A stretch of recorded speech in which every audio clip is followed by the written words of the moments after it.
Islam masuk di Asia Tenggara sejak abad 7 berdasarkan bukti arkeologis berupa batu nisan yang bertuliskan Arab Kufi, yakni Ahmad bin Abu Ibrahim bin Abu Arada alias Abu Kamil yang wafat pada hari Kamis 29 Safar 431 Hijriah. Nisan itu ditemukan di jalur pelayaran dan perdagangan di Parang, Champa Selatan yang kini masuk daerah Vietnam. Pada abad 13 sampai abad 16 Masehi, pelayaran dan perdagangan yang dilakukan orang muslim dari Arab, Persia, Irak, India Selatan, dan Sri Lanka semakin ramai. Mereka bukan hanya mendatangi kerajaan Samudra Pasai, tetapi juga meneruskan pelayaran dan perdagangan ke negeri-negeri lain di kawasan Asia. Adapun datangnya Islam ke Asia Tenggara memiliki 3 teori.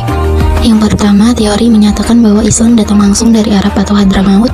Yang kedua, Islam datang dari India, yakni Gujarat dan Malabar. Yang ketiga, Islam datang dari Bengali, kini Bangladesh. Pengaruh Islam di Sumatera Utara diwujudkan dalam kerajaan Samudra Pasai, yang merupakan kerajaan Islam pertama di Asia Tenggara, khususnya Nusantara. Raja pertamanya adalah Sultan Malik Al-Soleh.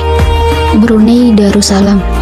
Asyumardi Azra menulis bahwa sejak tahun 977 kerajaan Borneo atau Brunei telah mengutus P.U. Ali ke istana Cina. P.U. Ali yang dimaksud adalah pedagang muslim yang nama sebenarnya adalah Abu Ali. Pada tahun yang sama, diutus lagi 3 duta ke istana Song, salah seorang diantaranya bernama Abu Abdullah. Dalam versi lain, sekitar abad 7, pedagang Arab dan sekaligus sebagai pendakwah penyebar Islam telah datang ke Brunei. Kedatangan Islam di Brunei melegitimasikan bagi rakyat Brunei untuk menikmati Islam yang tersusun dari adat. Kemudian dalam ensiklopedia Oxford yang ditulis dan diedit John L. Exposito, seorang pakar Islam dari kalangan orientalis, menyatakan bahwa orang Melayu Brunei menerima Islam pada abad 14 atau 15 setelah pemimpin mereka diangkat menjadi Sultan Johor. Malaysia.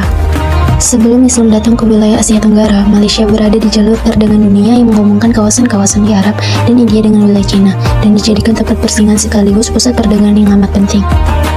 Islam masuk ke Malaysia dibawa oleh para pedagang India, Persia, dan Arab melalui suatu proses damai. Menurut Arnold, penyebaran Islam tidak datang sebagai penakluk dengan menggunakan kekuatan pedang untuk menyebarkan Islam, sebagaimana yang terjadi di wilayah Timur Tengah, Asia Selatan, dan Afrika. Mereka juga tidak menguasai hak-hak penguasa setempat untuk menekan rakyat. Sebaliknya, mereka hanya sebagai pedagang yang memanfaatkan kepintaran dan peradaban mereka yang lebih tinggi untuk kepentingan penyebaran Islam dengan memperkenalkan toleransi dan persamaan antara manusia. Singapura. Wajah Islam di Singapura tidak jauh beda dari wajah Muslim di negeri jirannya Malaysia. Banyak kesamaan baik dalam praktik ibadah maupun dalam kultur kehidupan sehari-hari. Barangkali hal ini dipengaruhi oleh sisa warisan Malaysia ketika negara kecil itu resmi pisah dari induknya Malaysia pada tahun 1965. Jika diurut melalui sejarahnya, keberadaan Islam di Singapura terlepas dari keberadaan etnis Melayu yang mendiami pulau tersebut, ditambah dengan golongan lain yang dikategorikan sebagai migran Muslim. Indonesia. Islam masuk ke Nusantara pada abad 7 Masehi dan langsung dari tanah Arab. Daerah yang pertama kali disinggahi adalah pesisir Sumatera. Agama Islam disebarkan oleh para saudagar muslim yang juga bertindak sebagai mubalik dan dilakukan dengan cara damai. Sedangkan ketika Islam datang di Indonesia, berbagai agama dan kepercayaan seperti animisme, dinamisme, Hindu, dan Buddha sudah banyak dianut oleh bangsa Indonesia. Bahkan di berbagai wilayah kepulauan Indonesia telah berdiri kerajaan bercorak Hindu dan Buddha. Misalnya Kerajaan Kutai di Kalimantan Timur, Kerajaan Sriwijaya di Sumatera, dan sebagainya. Namun Islam datang ke wilayah-wilayah tersebut dapat diterima dengan baik karena Islam datang dengan membawa prinsip-prinsip perdamaian, persamaan antara manusia atau tidak ada kasta, menghilangkan perbudakan, dan yang paling penting adalah masuk ke dalam Islam sangat mudah, hanya dengan membaca 2 kalimat syahadat dan tidak ada paksaan.